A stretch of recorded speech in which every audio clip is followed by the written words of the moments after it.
नमस्कार साथियों, स्वागत है आप सभी का अंकित इंस्पायर्स इंडिया पर। मैं हूं अंकित अवस्थी और आप हैं मेरे साथ में आज एक ऐसे विषय पर चर्चा करने के लिए जो कि वर्तमान समय में सबसे ज्यादा प्रासंगिक है। चर्चा क्या है कि अमेरिका जिस तरह से दुनिया में इन दिनों तहलका मचा रहा है, क्या यह ट्रंप का प्रभाव है या रियल में अमेरिका पावरफुल है, या अमेरिका को रिसेंटली ट्रंप के कारण पावर का पता चला है, बस हमें पता नहीं था, दुनिया उसको गांठ नहीं रही थी, अचानक सब लोग उसको सीरियसली क्यों लेने लगे। इन सारी चर्चाओं को आज हम इस तर्ज पर लेकर चल रहे हैं कि क्या कारण है कि दुनिया का जो भी क्षेत्र हो वहां अमेरिका टॉप पर बैठा हुआ है। आज हम समझेंगे कि कैसे दुनिया की सबसे बड़ी जीडीपी अमेरिका बना। आज हम ये समझेंगे कि कैसे वो अपने हितों की पूर्ति के लिए सरकारों को पलट देता है। आज हम ये समझेंगे कि दुनिया की सबसे बड़ी बेस्ट कंपनीज अमेरिका में ही क्यों खुलती हैं। अपने पसंद के लोगों को सत्ता में बिठाना और नापसंद के लोगों को जेल में डाल देना अमेरिका आफ्टर ऑल कर कैसे पाता है। ये सारी वो बातें हैं जो केवल इसलिए जानना जरूरी है क्योंकि जैसे अमेरिका ना केवल सरकार गिरा रहा हो बल्कि अब तो वो दुनिया के डिसीजंस भी लेने लगा है। और ऐसे में सद्दाम हुसैन को जेल में डालना हो, मारना हो, या फिर मादुरो को उठा ले जाना हो, या लीबिया के गद्दाफी को पलट देना हो, ये सारे काम अमेरिका इतना बखूबी करता है कि दुनिया का कोई भी देश उसके सामने मुंह नहीं खोल पाता। ऐसे में सभी के दिमाग में एक बहुत बेसिक सा प्रश्न बनता है कि after all America super power बना कैसे। अमेरिका ने ऐसा क्या पाया, अमेरिका ने ऐसा क्या किया। आज के समय के सबसे प्रासंगिक सवालों में जो सवाल है वो ये कि अमेरिका ने आफ्टर ऑल ऐसा क्या किया कि वो इतना पावरफुल बन गया। आफ्टर ऑल अमेरिका का इतिहास है क्या। हम इतिहास तक लेके चलेंगे, पूरा इतिहास से लेके आज तक सारे विषयों पर चर्चा करेंगे। आज का थोड़ा सेशन लंबा हो सकता है, इसमें इतिहास भी है, अमेरिका के निर्माण से लेकर के अमेरिका की नीतियां तक सब शामिल है। सेशन को थोड़ा लंबा तक सुनिएगा, लेकिन इन सबसे ज्यादा पहले प्राउड की बात यह जान लीजिए कि कभी भी अमेरिका उद्देश्य किसी भी यूरोपियन का नहीं था, उद्देश्य भारत ही था, सोने की चिड़िया ही था। और मैं इतना कह करके आज के सेशन की शुरुआत करता हूं कि कभी भारत की खोज में अमेरिका बन गया, भारत की खोज में अमेरिका बन गया। ये कहानी इतिहास से शुरू होती है जब क्रिस्टोफर कोलंबस भारत की तलाश में नाव लेकर निकलते हैं। एक इटली के 41 साल के युवा 3 अगस्त 1492 को अपने 3 जहाज के बेड़ों के साथ सफर पर निकलते हैं। चाहते थे कि वो भारत को खोजेंगे। सवाल बड़ा बनता है, भारत को खोजने की इतनी जिज्ञासा क्यों थी। मैं कई जगह अपने सेशंस में, कई जगह इंटरव्यूज में, कई जगह पर यह बात बोलता हूं कि भारत पुराने समय में व्यापार का बड़ा केंद्र हुआ करता था। चाइना से निकला सिल्क, भारत से निकले मसाले यूरोप में बेचे जाते थे और उनके लिए ओल्ड सिल्क रूट यूज किया जाता था, ट्रेड के लिए रूट यूज होते थे। और वो रूट होकर गुजरते थे तुर्की से। तुर्की में जहां आज आप इस्तांबुल है, यहां कुस्तुनतुनिया हुआ करता था। यहां से निकलकर यूरोप में एंट्री होती थी। लेकिन ऑटोमन एम्पायर जैसे जैसे फैलने लगा, इस ओल्ड ट्रेड रूट पर आक्रमण होने लगे, धीरे धीरे ट्रेड बाधित होने लगे। भारत जो व्यापार करता था उसके बदले सोने के सिक्के लेकर आता था। धीरे धीरे भारत से जाने वाला जरूरी मसाले, सिल्क जैसी चीजें, कॉटन, ये सब जब पहुंचना बंद हुआ तो यूरोपियंस को भारत की तलाश होने लगी, क्योंकि उनकी जरूरत थी ये, और उनकी तरफ से दिया गया मेटल भारत में पहुंच रहा था। इसलिए भारत सोने की चिड़िया बनता चला जा रहा था, क्योंकि गोल्ड हमारे पास आता था। ऐसे में वो भारत की तलाश में बहुत जबरदस्त तरीके से तड़पने लगे, और इसी तड़प में यूरोपियंस भारत की तलाश में निकलने के लिए समुद्र का उपयोग किए। उन्हें यह लगता था कि यूरोप से अगर पश्चिम की तरफ चलेंगे तो जो पानी है यूरोप के बाद का, उस अटलांटिक सी को पार करते ही इंडिया मिल जाएगा। उन्हें ऐसा लगता था कि सामने ही है भारत, उन्हें भारत सामने है, ये फीलिंग थी। यही कारण था कि कोलंबस 1492 में जब निकला, उसे लगा कि अटलांटिक सी जैसे ही मैं क्रॉस करूंगा, मुझे सामने जो लैंड दिखेगी वो भारत होगी।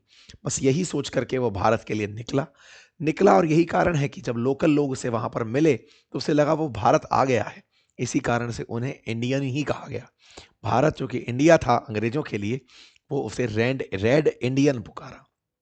तो अमेरिका में असल मायने में अमेरिका नहीं था पहले, असल मायने में अमेरिका की खोज में गए हुए एक आइलैंड पर कोलंबस पहुंचा था। अब क्या हुआ, कोलंबस ने आकर यूरोप के देशों को बताया कि देखो मैंने ना इंडिया खोज लिया है, भारत खोज लिया है। यूरोपियंस में एकदम होड़ मच पड़ी कि जब ये पहुंच ही गया है लैंड पर तो चलिए हम सब चलते हैं। इस बीच में वो सब अपनी अपनी नावें ले लेकर के यूरोप से निकल करके अमेरिका की तरफ निकल पड़े।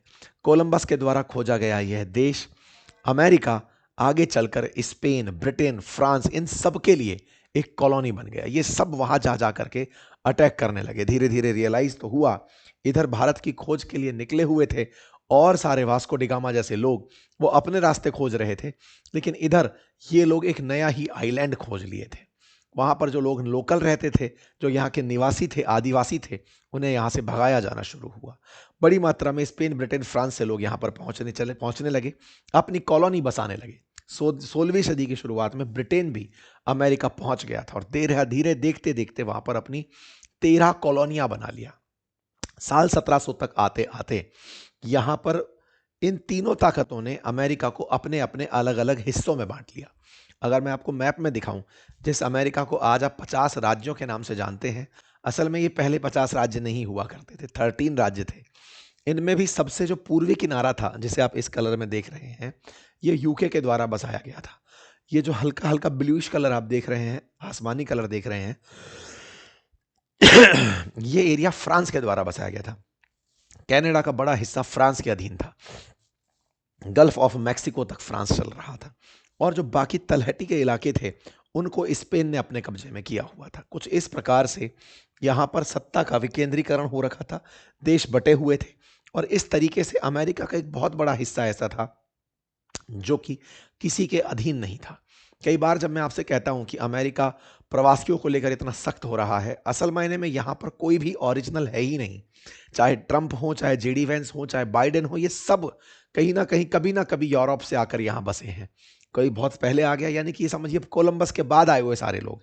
आज जब ये बोलते हैं कि दूसरे देश के लोगों को हम नहीं आने देंगे, तो इनसे पूछा जाने वाला सबसे बड़ा सवाल यही है कि सर आप भी कभी आए थे, किसी ने आपको भी आने दिया था और यहाँ पर रहने दिया था? बट खैर कोई नहीं, फिलहाल के लिए अमेरिकियों ने अपने लिए कॉलोनियां बनाई और यहाँ पर आकर के ये लोग रहना शुरू किए। ब्रिटेन इनमें सबसे ताकतवर देश निकला। आपको मालूम होगा ब्रिटेन की सत्ता धीरे धीरे तेजी से बढ़ती जा रही थी। फ्रांस वाले अपने सरकारी नियमों से चलते थे, इसलिए पिछड़ रहे थे। ब्रिटेन और फ्रांस यहाँ पर झगड़ना शुरू हुए। ब्रिटेन अपनी सत्ता को बढ़ाने लगा। धीरे धीरे वो सत्ता को बढ़ाते बढ़ाते फ्रांस से बहुत सारा हिस्सा कब्जाने निकल पड़ा। लेकिन इससे त्रस्त आकर अमेरिकियों ने ब्रिटेन के खिलाफ ही आवाज उठा ली। 1783 में इसी के चलते ब्रिटेन से अमेरिका आजाद हुआ। मैं आपको बता दूं, आजादी से पहले इन्होंने अपना एक घोषणा पत्र बनाया था जिसे संयुक्त राज्य अमेरिका के तौर पर अमेरिका को पहचाना जाएगा, ये पहचान दी थी। 1783 में अमेरिका आजाद होता है और 1787 में अमेरिका का संविधान बनता है और 1789 में लागू हो जाता है। अमेरिका को इसी साल अपना पहला राष्ट्रपति जॉर्ज वाशिंगटन के रूप में प्राप्त होता है। मतलब समझिएगा, अमेरिका था पहले ब्रिटिश कॉलोनी। यहां पर फ्रांसीसी थे, उनसे झगड़कर बड़ा हिस्सा ब्रिटिशर्स ने लिया था, लेकिन लड़ाइयां अभी खत्म नहीं हो रही थी। आजादी आ चुकी थी, लेकिन अब विस्तार चल रहा था। मूल में इन लोगों के ब्रिटिशर्स ही थे, ये आपको पहचानना होगा। ब्रिटिशर्स, स्पेनिश लोग और फ्रांसीसी, और यही लोग यहां पर आकर के बसे थे। धीरे धीरे सीमाओं का विस्तार होना शुरू हुआ। अब अपनी एक पहचान लेकर ये लोग शुरू हुए और वो पहचान थी अमेरिका की पहचान। 1803 में अमेरिका ने $1.5 करोड़ में फ्रांस से लुइसियाना खरीद लिया। ये जो बीच वाला हिस्सा आप देख रहे हैं, इससे पहले तक ब्रिटेन का हिस्सा था, ऊपर की तरफ फ्रांस था, इससे ये वाला हिस्सा खरीद लिया गया। अमेरिका का क्षेत्रफल यहां से खरीदने के बाद 1.5 गुना तक बढ़ गया। अमेरिका कौन था? ब्रिटिशर्स थे। ये लोग क्या किए, जो पूरे दुनिया भर में करते आ रहे थे, युद्ध किए। किससे युद्ध किए? मैक्सिको से युद्ध कर लिया। 1848 में अमेरिका ने मैक्सिको को भी हरा दिया। मैक्सिको को भी इन्होंने हरा दिया। ब्रिटिशर्स ने मैक्सिको को जीत लिया और इससे कैलिफोर्निया और टेक्सास छीन लिए। मतलब एक तरीके से समझिए कि जो 13 राज्यों में बसा हुआ अमेरिका था, ये लुइसियाना को $1.5 करोड़ में खरीदता है, मैक्सिको को जीत लेता है और धीरे धीरे और ताकतवर होता चला जाता है। इतना ताकतवर कि अब पड़ोसी राज्यों को मिलने के लिए कहा जाने लगा, या तो ताकत से मिल जाओ, साम दाम दंड भेद से हम में मिल जाओ, अदरवाइज हम तुम्हारे साथ कुछ भी कर सकते हैं। ऐसा इनकी ताकत को बढ़ता देखकर अमेरिका से कई राज्य खुद से जुड़ना पसंद किए। इन्हीं में था इलिनॉइस ओहायो, फ्लोरिडा, ये सब खुद से मिलने लगे, और जो नहीं मिले वहां सेना भेज दी गई। जैसे कैलिफोर्निया, वहां पर बड़ा नरसंहार हुआ, अमेरिकी सरकार के इशारों पर हजारों लोगों को मारा गया, और इतने में अमेरिका जो है वो पूरी तरह व्यापक हो गया। कुल मिलाकर के इसकी व्यापकता को आखिरी जो पहचान मिलती है, इसमें 50 राज्य इसके बन जाते हैं, वो था 1867, जब इसने रूस से 72 लाख रुपए में अलास्का को खरीद लिया था। अलास्का जो इनके मंत्री जिनकी वजह से खरीदा गया था, उनका नाम सीवर्ड था। शुरुआत में इसकी मजाक बनी कि अरे इतना महंगा कोई राज्य क्यों खरीद रहा है इतना बर्फ की जगह पर। मैंने पहले भी कई बार आपको कहा है, उसे सीवर्ड फॉली के नाम से जाना जाता था, लेकिन बाद में पता चला कि वो भी उनका एक अच्छा डिसीजन था। खैर, जो भी है, इसी बीच में इन्होंने स्पेन से फिलीपींस खरीद लिया, लेकिन 1946 में इन्हें फिलीपींस को आज़ाद करना पड़ा। कुल मिलाकर के 13 राज्यों वाला अमेरिका 50 राज्यों तक पहुंच गया। धीरे धीरे इसने समुद्र के और छोटे छोटे आइलैंड्स जो पैसिफिक ओशियन में थे, उनको खरीदना शुरू किया। कुल मिलाकर के अमेरिका अब आपको अलास्का और यहाँ और साथ में छोटे छोटे आइलैंड्स के रूप में दिखता है। इन्हीं में आइलैंड्स में से पाल्मेरा, हवाई, मिडवे, वेक, गुआम, जॉन्सटन, समोआ, इन आइलैंड्स पर ये कब्जा करते चले गए। मतलब पहले इन्होंने पूरा लैंड आर पार कवर किया, और उसके बाद में फिर ये लोग यहां तक पहुंचे। प्यूर्टो रिको, ये सब, पनामा, ये सारी जगह पर अमेरिकियों का कब्जा होने लगा। आज जिस अमेरिका को आप देखते हैं, असल मायने में ये कभी निकले हुए यूरोपियंस ही हैं जिन्होंने अमेरिका में पहले पहचान बनाई और खुद के विस्तार से अपने आप को एक नई पहचान दी, और वो आज इतने विस्तार के साथ एग्जिस्ट कर रहे हैं। यही इनका विस्तारवाद आज भी आपको दिखाई पड़ता है। जब अमेरिकियों को आप सुनते हैं कि हम कनाडा को ले लेंगे, हम वेनेजुएला को ले लेंगे, हम ग्रीनलैंड को ले लेंगे, तो इनकी फितरत में, इनकी साइकोलॉजी में इस प्रकार का एक्सपेंशन है। इनकी साइकोलॉजी के अंदर ही, हिस्ट्री में ही इनके अंदर विस्तार है। लेकिन अब बड़ा सवाल यह बनता है कि सर इस बीच में ब्रिटेन और फ्रांस का क्या हुआ? वो क्या कर रहे थे? उनके पास और ज्यादा ताकत हो गई थी। वो वही हरकत कर रहे थे जो आज अमेरिका कर रहा है। क्या कर रहे थे? युद्ध कर रहे थे। जहां भी दुनिया में कोई संघर्ष होता दिखे, कूद पड़ते थे। ऐसे ही प्रथम विश्व युद्ध हुआ, ऑस्ट्रिया और हंगरी झगड़ लिए। 3 साल तक विश्व युद्ध, प्रथम विश्व युद्ध चला। चौथे साल में अमेरिका की एंट्री होती है। यूरोप लड़ रहा था, ताकतवर लोग लड़ रहे थे, अमेरिका यहां पर पंच बनकर एंट्री करता है, हथियार देता है, अपने पास से कमाई हुई ताकत देता है, और इस युद्ध के अंदर निर्णायक हो जाता है। इतना निर्णायक कि प्रथम विश्व युद्ध के अंदर जब विश्व युद्ध जर्मनी हारता है, अमेरिका एक बड़ी ताकत बनकर निकलता है। अमेरिकी कंपनियां चल पड़ती हैं, यूरोपीय कंपनियां ठप्प होने लगती हैं। इतना तेज अमेरिकी कंपनियां चलने लगती हैं कि 44 महीने तक, मतलब ऑलमोस्ट 4 साल तक अमेरिका का शेयर बाजार हाई टच करता है। मतलब कि उस पर कभी मंदी आती ही नहीं है, वो अपने लेवल को बढ़ाता चला जाता है। अमेरिकी बाजार बहुत तेजी से इंक्रीज होने लगता है। यानी प्रथम विश्व युद्ध के बाद जो सुपर पावर बनकर के निकला, वो अमेरिकी शेयर बाजार था, जो कि 44 महीने तक हाइट छूता रहा। आपको मालूम होगा, यह युद्ध के मात्र 20 साल के बाद ही द्वितीय विश्व युद्ध हो गया था। अमेरिका की ताकत प्रथम विश्व युद्ध के अंदर बाहर निकल कर आई। द्वितीय विश्व युद्ध जैसे ही हुआ, उस समय तक इस 20 साल में दुनिया के अंदर होड़ मच चुकी थी हथियार बनाने की, अपने आप को बड़ा सिद्ध करने की। इसीलिए दुनिया भर के तमाम टैलेंट्स इस बीच में जो हो चुका था, वो सभी को याद होना चाहिए। प्रथम विश्व युद्ध के अंदर जर्मनी में बहुत से यहूदियों पर, जर्मनी के अंदर इस तरह का व्यवहार हुआ कि जर्मनी हारा यहूदियों की वजह से है। तो जर्मन में हिटलर पनपा, और उस हिटलर ने यहूदियों के खिलाफ मोर्चा खोल दिया, और इसी मोर्चे में बहुत से यहूदी भागकर ब्रिटेन जाने, बहुत से यहूदी भागकर और देशों में जाकर अपनी जान बचाने लगे। इन्हीं में से थे आइंस्टाइन। आइंस्टाइन जैसे वैज्ञानिक यहीं से निकल करके अमेरिका गए थे, जो कि एक यहूदी थे। कुल मिलाकर के बड़ी संख्या में टैलेंट अमेरिका में प्रथम विश्व युद्ध के बाद शिफ्ट होना शुरू हुआ, और वो वहां जाकर अमेरिका को और ग्रेट बनाने लगा। क्योंकि अमेरिका ने प्रथम विश्व युद्ध में निर्णायक भूमिका निभाई थी, तो बोले द्वितीय में भी ये हमारी इज्जत बचाएगा। अमेरिका में भर भर के ये लोग पहुंचने लगे। अमेरिका इसी बीच में न्यूक्लियर बॉम्ब बना लेता है। Nuclear bomb second world war, जो 1939 से शुरू होकर के 1945 तक चला, उसमें निर्णायक साबित होता है जब जापान पर हिरोशिमा नागासाकी में अमेरिका न्यूक्लियर बॉम्ब गिरा देता है। कुल मिलाकर सेकेंड वर्ल्ड वॉर में यह तय हो जाता है कि अब साइंस एंड टेक्नोलॉजी में भी अमेरिका सुपर पावर है, क्योंकि वो न्यूक्लियर बॉम्ब बना चुका है। द्वितीय विश्व युद्ध के अंदर अमेरिका के साथ, ये हम कई बार बता चुके हैं, सोवियत, रूस, फ्रांस, ब्रिटेन सब एक ही तरफ से युद्ध लड़ रहे थे। लेकिन यहां पर सोवियत रूस और अमेरिका के बीच आइडियोलॉजिकल डिफरेंसेस थे। सोवियत रूस पसंद करता था साम्यवादी नीतियां और अमेरिका पसंद करता था पूंजीवादी नीतियां। पूंजीवादी का मतलब पैसे वाला और पैसे वाला बने, जिसके पास टैलेंट है वो टैलेंट का बढ़िया यूज करे, उद्योगपति ही सर्वश्रेष्ठ होते हैं, ये थॉट। और साम्यवादी में था कि सर्वहारा वर्ग का शासन, गरीब जनता के हाथ में सत्ता का केंद्र हो, कोई बड़ा उद्योगपति ना हो, आम जनता अपने हाथ में कंट्रोल रखे। एक्सट्रीम दोनों ही थॉट्स खराब हैं। इसी के चलते आज दोनों ही थॉट सर्वाइव नहीं करती हैं। मध्यम मार्ग आज दुनिया के बीच में अपनाया जाता है, जिसे आप मिश्रित रूप से जानते हैं। खैर, लेकिन सोवियत रूस भी अपने आप को लेनिन के टाइम पर यह धीरे धीरे दिखा रहा था कि हाँ, हम अपने आप को सही सिद्ध कर सकते हैं। खैर, अमेरिका ने रूस के साथ इस बात पर लंबा संघर्ष करने की ठान ली थी, क्योंकि द्वितीय विश्व युद्ध में विचारधाराओं की लड़ाई में विजेता में बड़ा कौन, सोवियत रूस या अमेरिका, ये ठन जाती है। शुरू होता है कोल्ड वॉर, और कोल्ड वॉर में अमेरिका सोवियत रूस को नीचा दिखाना शुरू करता है। इतना हद तक नीचा दिखाना शुरू करता है कि दुनिया में जहां भी आइडियोलॉजिकल डिफरेंसेस हों वहां सत्ताओं को गिरा देना, जहां पर राजशाही है वहां पर लोकतंत्र नामक वेपन फेंक देना, और जहां पर लोकतंत्र है वहां पर तानाशाही को स्थापित करवा देना। अमेरिका मल्टीपल टाइम यही करता है। जैसे आपने हाल ही में देखा, पाकिस्तान के अंदर बढ़िया इमरान खान सरकार चला रहे थे, पलटा के आसिम मुनीर को टिका दिया। आसिम मुनीर के सामने शहबाज शरीफ केवल एक भोंपू बने बैठे हुए हैं। इसी प्रकार से शेख हसीना बढ़िया सरकार चला रही थी, सरकार गिराई, 1.5 साल से अस्थिरता बांग्लादेश के अंदर मोहम्मद यूनुस के रूप में टिका दी। कोई पहचान नहीं, कोई देश की तरक्की नहीं, लेकिन अपने हित, जहां अपने हित नहीं वहां सत्ता गिराना उसने अपना रुख बना लिया। ये सेकेंड वर्ल्ड वॉर के बाद से लेकर सोवियत रूस के दौर में खूब चला। अमेरिका ने अपने आप को सर्वश्रेष्ठ, अपनी पॉलिसीज को सर्वश्रेष्ठ सिद्ध करने के लिए ये सारे खेल किए। लेकिन इस बीच में अमेरिका ने एक बड़ा खेल खेला। बड़ा खेल था कि अब तक जो व्यापार होता था वो गोल्ड में होता था। गोल्ड को दुनिया के प्रीशियस धातु के रूप में, मुद्रा विनिमय के रूप में यूज किया जाता था। लेकिन अब क्या हुआ, वैश्विक संकट जब पैदा हुआ सेकेंड वर्ल्ड वॉर के बाद, कि पैसा कहां से आएगा, क्योंकि ये बर्बाद हो चुके थे। ये नवाब साहब जितने भी थे, ब्रिटेन और फ्रांस, जिन्होंने दुनिया पर राज किया था, अब बस नवाबी बची थी, इनकी जेब खाली हो चुकी थी।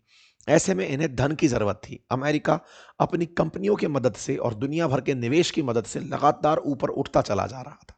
इसने कहा कि मैं दुनिया के देशों को पुनर्निर्मित तो कर दूंगा, लेकिन मेरी कंडीशन है। कंडीशन क्या है कि मैं अपनी बैंक बनाऊंगा जो लोन देंगी और आपको वो लोन चुकाना होगा, और दूसरा, आपको जितने भी एक देश से दूसरे देश के साथ व्यापार करने होंगे वो मेरी करेंसी यानी डॉलर में करने होंगे, और डॉलर जो है वो गोल्ड के बराबर होगा, ये मैं सुनिश्चित करता हूं, क्योंकि मेरे पास दुनिया का सबसे ज्यादा गोल्ड है। ठीक है साहब। ऐसा करके ब्रेटन वुड के अंदर, न्यू हैम्पशायर के अंदर एक बैठक बुलाई जाती है। 1944 में बैठक होती है, 44 देश इसमें आते हैं। ब्रेटन वुड समझौता होता है। समझौते में तय होता है कि डॉलर को ग्लोबल करेंसी के रूप में मान्यता दी जाएगी, और दुनिया की दो बैंक, वर्ल्ड बैंक और आईएमएफ, लोन देंगी। वर्ल्ड बैंक लोन देगी नया देश बनाने के लिए, और आईएमएफ लोन देगी पेमेंट क्राइसिस के लिए। पेमेंट क्राइसिस मतलब डेट, पेमेंट डेट का क्राइसिस आ गया। मान लीजिए आपके पास डॉलर कम पड़ गया, पेमेंट नहीं कर पा रहे, तो बोले डॉलर हम देंगे, आप फिर भी पेमेंट डॉलर में ही करोगे। कुल मिलाकर के ब्रेटन वुड में यह तय हो जाता है कि डॉलर दुनिया की करेंसी बनेगा, और यहीं से अमेरिका जिंदगी भर यानी हमेशा के लिए दुनिया पर राज करने का एक तरीका ढूंढ लेता है। वो तय करता है कि अब अमेरिकी डॉलर के आधार पर ही करेंसीज के एक्सचेंज रेट तय होंगे। जैसे आज आप सुनते हैं $1 के बराबर 90 रुपया, तो ये जो तय है ये ब्रेटन वुड सम्मेलन से दुनिया ने माना है। 44 साल पहले ये तय हो गया था। अमेरिका ने अपनी ताकत के दम पर, विश्व युद्ध विजेता के तौर पर सबसे ये मनवा लिया था कि अमेरिका के पास चूंकि सबसे ज्यादा धन है, तो डॉलर का भी वही हकदार है और लोगों को वही मानना पड़ेगा। इतना ही नहीं, अब डॉलर में दुनिया के देश आपस में एक दूसरे के साथ व्यापार कैसे करें, यह सुनिश्चित करने के लिए इसने एक सिस्टम बनाया जिसे स्विफ्ट सिस्टम कहते हैं। 1973 में 22 देशों की 518 बैंकों ने स्विफ्ट नेटवर्क को शुरू किया, जो कि अमेरिका की ही देन थी। आसान भाषा में समझिए कि एक बैंक को दूसरे बैंक में या एक देश से दूसरे देश में किसी को पैसा भेजना है, अमेरिका बोलता था कि आपको चूंकि डॉलर में ही व्यापार करना है, तो सभी बैंकों को अमेरिका में एक अकाउंट खोलना पड़ेगा।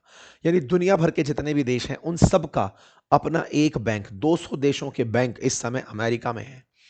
वहां पर होता क्या है, आपको अंतरराष्ट्रीय व्यापार डॉलर में करना है। जैसे आप कई बार सोचते हैं ना, भारत ने इतना माल खरीदा, इतने डॉलर में खरीदा, ये डॉलर आता जाता कैसे है? तो इसका तरीका यह है कि अमेरिका ने दुनिया भर के बैंकों को अमेरिका में खुलवाया और कहा कि आपको अगर मान लीजिए इंडिया के बैंक को दुबई से पैसा लेना है, दुबई को माल बेचना है, दुबई से तेल खरीदना है, जो भी करना है, तो जो पेमेंट होंगे वो डॉलर में होंगे और डॉलर के लिए अमेरिका ने अपने आप बैंक बना रखी है। आपकी बैंक से कह रखा है कि आप वहां पर डॉलर दिलवाइए, अपना रुपया दीजिए, डॉलर में कन्वर्ट करिए, डॉलर से दूसरे देश के बैंक में पेमेंट करिए, दूसरा देश की बैंक पेमेंट डॉलर से अपनी करेंसी में कर लेगी। यानी कि दोनों प्रकार से, मतलब कुल मिलाकर के ऐसा समझिए कि अगर आपको अपने देश से कोई भी पेमेंट करना है तो दूसरे देश की बैंक में जाएगा डॉलर के रूप में, डॉलर से दूसरे देश की बैंक में ट्रांसफर होगा। मतलब आपका ही पेमेंट है, अपना रुपया पहले डॉलर में कन्वर्ट होगा, डॉलर में कन्वर्ट होकर दूसरे देश को भी डॉलर में पेमेंट होगा, फिर डॉलर से वो उस देश की करेंसी में कन्वर्ट होगा। इस प्रकार का कन्वर्जन सिस्टम स्विफ्ट नेटवर्क के माध्यम से ये लेकर आया। आज दुनिया के 200 देशों की 11,000 बैंक इस नेटवर्क से जुड़ी हैं। अब आप सोचकर देखिए कि ना केवल डॉलर में पेमेंट करना है, बल्कि डॉलर में पेमेंट के लिए बैंकें भी, जैसे आज आप और मैं पेमेंट कैसे करते हैं। अगर आप किसी बैंक में, या मान लीजिए मुझे पैसा यूपीआई कर रहे हैं, मेरे पास अकाउंट एसबीआई में है, आपका पीएनबी में है या एचडीएफसी में है, किसी भी बैंक में, तो आपने जैसे ही पैसा ट्रांसफर किया तो बैंक से बैंक बात कर रही है, रुपए से रुपया बात कर रहा है। ऐसे ही इसने विश्व रूप में यह लागू कर दिया कि इस बैंक से डॉलर उस बैंक के डॉलर में जाएगा, उस बैंक के डॉलर में डॉलर बनकर जाएगा और वहां से उसकी लोकल करेंसी में होगा, यानी कि डॉलर ही आपको एक्सचेंज में दिखाई देगा। अमेरिका ने डॉलर की प्रभुत्व को स्थापित करने का एक और काम किया और वो काम था, दुनिया में अगर कोई देश तेल बेचना चाहता है या तेल खरीदना चाहता है तो भी पेमेंट डॉलर में ही करेगा। इस व्यवस्था को पेट्रो डॉलर व्यवस्था कहा गया। मान लीजिए कि अगर सऊदी अरब को या फिर वेनेजुएला को या ईरान को, इराक को, जिस भी देश को तेल बेचना है, वो डॉलर में ही तेल का पेमेंट ले सकता है और किसी रूप में नहीं। अगर आप ऐसा नहीं करोगे, मतलब ये पेट्रो डॉलर व्यवस्था कहलाई कि आपको क्रूड ऑयल का एक्सपोर्ट करना है तो आपको डॉलर ही लेना पड़ेगा। और सोचकर देखिए कि डॉलर के महत्व को स्थापित करते हुए अमेरिका पिछले 50 साल से यही काम करता आ रहा है। मतलब डॉलर जब ट्रेड के लिए जरूरी हो जाएगा तो हर देश डॉलर खरीदने के पीछे भागेगा। आप में से बहुत सारे लोग पूछते हैं ना कि डॉलर इतना महंगा हो गया है, हमारे देश के साथ ऐसा हो क्यों रहा है। हमने तो कहीं नोटिस ही नहीं किया है, क्योंकि अंतरराष्ट्रीय स्तर पर आप व्यापार में डॉलर ही यूज करते हैं। जो फिलहाल वेनेजुएला क्राइसिस आया, इस पर एक मत यह भी निकल कर आया कि वेनेजुएला ने हाल ही में डॉलर यूज करने से इनकार कर दिया था, लोकल करेंसीज में पेमेंट लेने लगा था, चीनी युआन में पेमेंट लेने लगा था।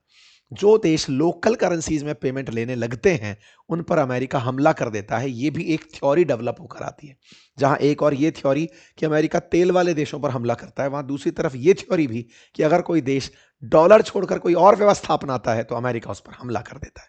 कुल मिलाकर अमेरिका का ये प्रभुत्ववाद जो है, ये साम दाम दंड भेद के पैंतरे से चलता रहा। यूएसएसआर का 15 देशों में विघटन हुआ और अमेरिका ने दुनिया भर पर अपनी नजरें गड़ाई रखी। अब एक तरफ तो था ये दिमाग, दूसरी तरफ एक कहानी और थी। चूंकि दुनिया का बेस्ट ब्रेन अमेरिका शिफ्ट हो रहा था। आपको मैंने बताया कि शुरुआत में यूरोपियंस गए थे अमेरिका, बाद में फर्स्ट वर्ल्ड वॉर के बाद बड़े मात्रा में साइंटिस्ट निकल के यूरोप से पहुंचे थे अमेरिका। सेकेंड वर्ल्ड वॉर के बाद इतना पैसा इनके पास हो गया कि जितने भी ब्रिटेन, फ्रांस से जितने भी अमीर लोग थे जो गरीबी में नहीं रहना चाहते थे, ये अमेरिका शिफ्ट हो गए। दुनिया का बेस्ट टैलेंट अमेरिका जाना शिफ्ट हुआ और अमेरिका ने उन्हें भरपूर जगह दी। आज जब आप इस पूरे फिल्म को देखते हैं, दुनिया के बहुत सारे सक्सेसफुल उद्योगपतियों को देखते हैं, तो उनमें आप अमेरिकियों को पाते हैं। आज हर 10 में से 7 बड़े कारोबारी अमेरिकी नागरिक हैं। जर्मनी से निकले हुए आइंस्टाइन हो या दक्षिण अफ्रीका से निकले हुए एलॉन मस्क, ये सब विदेशों से जाकर अमेरिका बसे और अमेरिका को टेक्नोलॉजी हब बना दिया, अमेरिका को बड़ा देश बना दिया। आज आप सत्या नडेला, सुंदर पिचाई, इंदिरा नूई जो भारत से निकले और अमेरिका में जाकर बसे, ये इस प्रकार से चलने लगे। और कमला हैरिस को भी आपने देखा होगा किस प्रकार से भारतीय मूल की महिला जाकर वहां पहुंची। दुनिया का सबसे अधिक पैसे वाला व्यक्ति, चाहे दुनिया के तमाम टेक्नोक्रेट्स, ये सब निकलकर अमेरिका गए। अमेरिका बुद्धिजीवियों का एक फर्स्ट वर्ल्ड कंट्री बनता चला गया। पैसे वालों का, दिमागधारियों का, और तो और कंपनियों के लिए इंफ्रास्ट्रक्चर देने में, क्योंकि निजी कारोबारियों को जो अपना कारोबार शुरू करना चाहते हैं, अमेरिका ने उन्हें माहौल दिया। अमेरिका में फिलहाल 3 करोड़ से ज्यादा स्मॉल इंडस्ट्री हैं। दुनिया की 2000 सबसे ताकतवर कंपनियों में 30 ताकतवर कंपनियां फिलहाल अमेरिका में हैं। 2022 की फोर्ब्स लिस्ट बताती है कि 2000 कंपनियों में से 590 अमेरिकी कंपनियां फोर्ब्स की टॉप 2000 में थी। टॉप 20 कंपनियों में से 11 कंपनियां अमेरिकी हैं। अमेरिका की बर्कशायर हैथवे कंपनी टॉप पर 2022 में रही थी। कंपनियों के अलावा अगर अरबपतियों की बात की जाए तो 2022 में 735 अरबपति अमेरिकी थे, जिनके पास 4.7 ट्रिलियन वैल्यू थी, नेटवर्थ थी, जो भारत की जीडीपी से कहीं अधिक है। कुल मिलाकर के अमेरिका पहले तो अपनी विस्तारवादी नीतियों से, दूसरा दिमाग से, बेस्ट ब्रेन को अपने पास रख करके पावरफुल बनता चला गया। बात करते हैं अपनी पावर को मनाने के लिए इसने क्या किया। वेपन्स का उपयोग किया। वेपन्स का उपयोग किया चूंकि आज अमेरिका की अर्थव्यवस्था $30 ट्रिलियन से ऊपर की है। ऐसे में यह रक्षा बजट भी अपने अकॉर्डिंग खर्च करता है।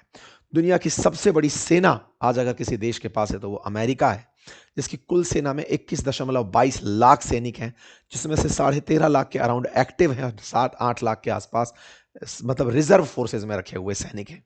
सबसे इंपॉर्टेंट बात यह कि ये अपने सैनिकों को केवल और केवल अमेरिका में ही नहीं रखता, दुनिया भर के देशों में अपने सैनिकों को बिठा के रखता है। लगभग 750 जगह इसने अपने बेसिस बनाए हुए हैं। आज अमेरिका अपनी जीडीपी का 3.4% मतलब लगभग $1 ट्रिलियन खर्च करता है केवल और केवल डिफेंस पर। दुनिया में अगर ₹100 डिफेंस पर खर्च होते हैं तो अकेला 37% डिफेंस का खर्च अमेरिका अपने ऊपर करता है। आज भारत के बारे में अगर हम बात करें तो भारत $86.1 बिलियन खर्च कर रहा है, तो भारत से लगभग 10 गुना ज्यादा डिफेंस का बजट अमेरिका का है। वो इतना ज्यादा पैसा खर्च करता है, खर्च ही नहीं करता अपितु डिफेंस इक्विपमेंट बेचता भी है। वर्ल्ड का 43% वर्ल्ड का वेपन जो बेचना है वो अमेरिका इकलौता करता है। 43% of world weapon sale America से तय होकर आती है।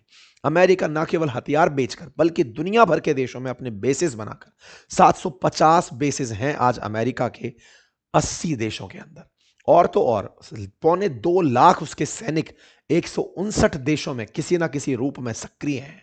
आप विचार करिए कि कितना ज्यादा अपने आप को फैला कर रखा है। आंकड़ों पर नजर डालें तो जापान अकेले में 120 बेसिस हैं अमेरिका के। जापान अकेले में 53,000 सैनिक अमेरिकी रहते हैं। बड़े बड़े देशों में Germany, South Korea, Guam, Italy, Puerto Rico, UK, पुर्तगाल, तुर्की, Bahrain, Belgium, Panama, Marshall Island, Kuwait, Saudi Arabia, इन सब जगह पर अमेरिकी सैनिक मौजूद हैं। तो आप देखिए किस प्रकार से पहले पैसे के दम पर यानी डॉलर की सत्ता से, फिर दिमाग की सत्ता से और फिर सेना की सत्ता से अपना प्रभुत्व अमेरिका कायम करता रह गया। आप में से बहुत सारे लोग एक सवाल सोचते हैं कि अमेरिकी प्रतिबंधों का असर क्यों होता है, क्यों अमेरिकी सैंक्शंस दुनिया को प्रभावित करते हैं, कोई देश अमेरिकी प्रतिबंध मानता ही क्यों है। कारण अब तक आपको समझ में आ चुका होगा। साम दाम दंड भेद सब कुछ उसके पास है। टैलेंट उसके पास है, दुनिया की टॉप कंपनियां उसके पास हैं, और तो और आप किसी दूसरे देश से कैसे व्यापार करेंगे, डॉलर उसके पास है। डॉलर ही नहीं, डॉलर के अलावा डॉलर को मेंशन करने वाला जो सिस्टम स्विफ्ट है, जिसके माध्यम से आप पेमेंट कर पाते हैं, वो सिस्टम उसके पास है। ये बिल्कुल वैसे है यूपीआई के दौर में यदि भारत का कोई व्यापारी ये कहे कि हम तो केवल कैश में काम करते हैं, उसके व्यापार पर उसका असर दिखने लगता है। बिल्कुल वैसे ही आज स्विफ्ट की तकनीक के दौर में अगर अमेरिका के डॉलर को छोड़कर कोई देश अपने आप को आइसोलेट करके व्यापार करने निकले तो दूसरा देश उसके साथ व्यापार नहीं कर पाता। यही कारण है कि अमेरिका और अमेरिका के पिछलग्गू लोग उस देश को सैंक्शन में डाल देते हैं। कहते हैं कि दुनिया के जो ज्यादातर मुल्क हैं उसका अमेरिका पर निर्भर होने का सबसे बड़ा कारण क्या है, क्योंकि वो या तो अमेरिका से व्यापार करते हैं, या तेल के चलते वो अमेरिका पर निर्भर करते हैं, या वर्ल्ड बैंक और IMF के चलते निर्भर करते हैं, या फिर वो नाटो के चलते। क्योंकि आपको मालूम है कि अमेरिका ने अपने पसंद के लोगों का एक समूह बनाया हुआ जिसे नॉर्थ अटलांटिक ट्रीटी ऑर्गेनाइजेशन कहते हैं, जिसमें एक साथ 32 देश किसी पर जाकर हमला करेंगे। तो सुरक्षा में मजबूत, शक्ति में मजबूत, टेक्नोलॉजी में मजबूत, रोकड़े में मजबूत, ऐसे बना है अमेरिका ग्रेट। इंटरेस्टिंग पार्ट क्या है, जिस चीज को अभी तक किसी ने एक्सप्लोर नहीं किया था वो ट्रंप कर गए। क्या अमेरिका इन सबके बाद चूंकि दुनिया से कहता है कि अब सब लोग डॉलर में ही व्यापार कर रहे हो तो मुझे तो क्या ही फर्क पड़ रहा है, मुझे तो बस डॉलर छापने हैं, लेकिन दुनिया के सामने उसने अपने आप को प्रेजेंट किया कि मैं तो देखो व्यापारी हूं, मैं तो आप लोगों से ज्यादा खरीदता हूं, कम बेचता हूं। आपको जानकर आश्चर्य होगा अमेरिका हर साल $1.5 ट्रिलियन के व्यापारिक घाटे में रहता है। व्यापारिक घाटे से मतलब मेरा यह है कि अमेरिका कुल मिलाकर के लगभग $5.5 ट्रिलियन का हर साल व्यापार करता है, लेकिन बेचता मात्र 2.7 ट्रिलियन का है और खरीदता है 3.25 ट्रिलियन का। तो 2.07 ट्रिलियन वर्सेस 3.25 ट्रिलियन, मतलब लगभग 1 ट्रिलियन का इसे व्यापारिक घाटा होता है। अर्थात इसे दुनिया के देशों को पेमेंट करना होता है। आप पूछेंगे कि यूएस जब घाटे में रहता है तो भी तरक्की कैसे करता है? मुझे लगता है अब समझ में आ गया होगा। दुनिया का जहां भी व्यापार हो रहा है वो तो डॉलर में ही हो रहा है, तो ऐसी स्थिति में उसे कभी नुकसान होता ही नहीं। कम पड़ा तो डॉलर पड़ा, उसको वो छाप लेगा। और तो और दुनिया के जो देश अतिरिक्त पैसा बचा के रखते हैं उन्हें भी अमेरिका अपने यहां पर ही इन्वेस्ट करा लेता है, अपने बॉन्ड्स में। आपने बहुत बार सुना होगा कि चाइना के इतने बॉन्ड्स अमेरिका में हैं, इतने ट्रिलियन डॉलर के बॉन्ड्स, जापान के इतने ट्रिलियन डॉलर के बॉन्ड्स, क्योंकि जो देश डॉलर में व्यापार करके मुनाफे में है, जैसे आज भारत को बहुत ज्यादा पैसा सऊदी को पे करना है या यूएई को पे करना है ताकि हम तेल खरीद सकें, तो हमारा जो पैसा उनके पास गया डॉलर के रूप में, वो उस डॉलर को अमेरिका में ही छोड़ करके उसके ऊपर इंटरेस्ट लेना शुरू कर देते हैं। तो अमेरिका दुनिया भर के पैसे को खुद के देश में इंटरेस्ट पेमेंट के तरीके से चलाता रहता है। उन बॉन्ड्स के ऊपर इंटरेस्ट देकर उन देशों को खुश रखता है कि चिंता मत करो, पैसा बढ़ रहा है। लेकिन वही पैसा जब उस देश पर उसे प्रतिबंध लगाना होता है तो उस पैसे को हड़प लेता है। जैसे रूस का पैसा उसने हड़प लिया, पहले स्विफ्ट तकनीक से बाहर निकाला और उसके पूरे असेट्स को जब्त कर लिया। ऐसे ही वेनेजुएला के साथ, ऐसे ही अफगानिस्तान के साथ अमेरिका करता आ रहा है। तो पहले दुनिया को डॉलर का स्वाद, फिर स्विफ्ट की तकनीक, फिर अपनी बैंकों में पैसा इन्वेस्ट कराना और बाद में उसको जकड़ के बैठ जाना कि तुम अगर मेरी बात नहीं मानोगे तो मैं इसको होल्ड कर लूंगा। ये बिल्कुल वैसे आपका अकाउंट, किसी अकाउंट में पैसा है, बैंक आपका पैसा रोक के बैठ गई कि अगर लोन नहीं चुकाया तो ये कर दूंगा। इस तरह से अमेरिका करता है। तो अमेरिका का जो ट्रेड डेफिसिट है वो भले ही कितना ज्यादा हो, आप में से बहुत सारे लोग इस बात के लिए आश्चर्यचकित होंगे कि इसके टॉप ट्रेड पार्टनर्स में मैक्सिको, कनाडा और चाइना शामिल हैं।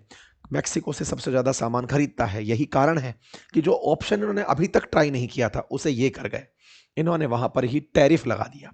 इन्होंने सब तरफ से डॉलर डॉलर तो चल रहा था, उसका तो गीत गाया ही नहीं।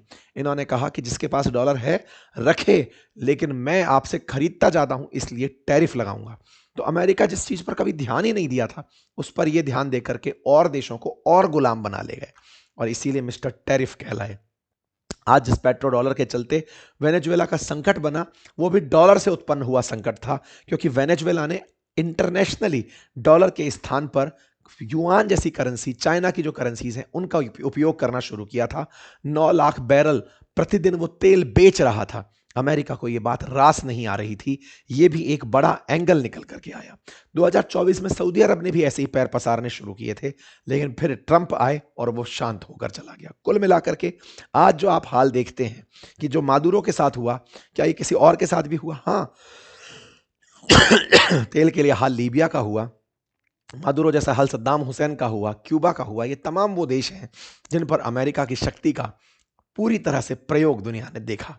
तो आज के संदर्भ में जब मैंने आपके सामने ये सेशन किया, इसकी असल जरूरत ये थी क्योंकि कहीं ना कहीं आपके मन में एक सवाल छुपा हुआ था कि आफ्टर ऑल अमेरिका इतना पावरफुल है कैसे? आफ्टर ऑल अमेरिका की सब लोग बात मानते क्यों हैं? आफ्टर ऑल अमेरिका प्रतिबंध कैसे लगाता है?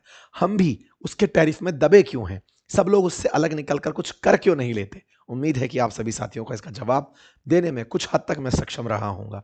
मेरी आवाज़ में हुई खराबी जिससे आपको थोड़ा सा सुनने में दिक्कत हुई होगी, उसके लिए मैं क्षमा चाहता हूँ। फिलहाल के लिए इतना ही। अपनी बेहतरी के लिए निरंतर प्रयास कर रहा हूँ। आप भी अगर मेरे इस प्रयास से सहमत हैं तो चैनल को सब्सक्राइब करके मुझे अपना समर्थन दें। आपको लगता है कि मेरे एफर्ट्स आप तक पहुँचाने के लिए जेन्युइन है, आप तक बातें पहुँचाने के जो मेरी झील है, अगर आपको ये पसंद आती है तो अपना समर्थन चैनल को सब्सक्राइब करके दें, जिसका कोई चार्ज नहीं लगता।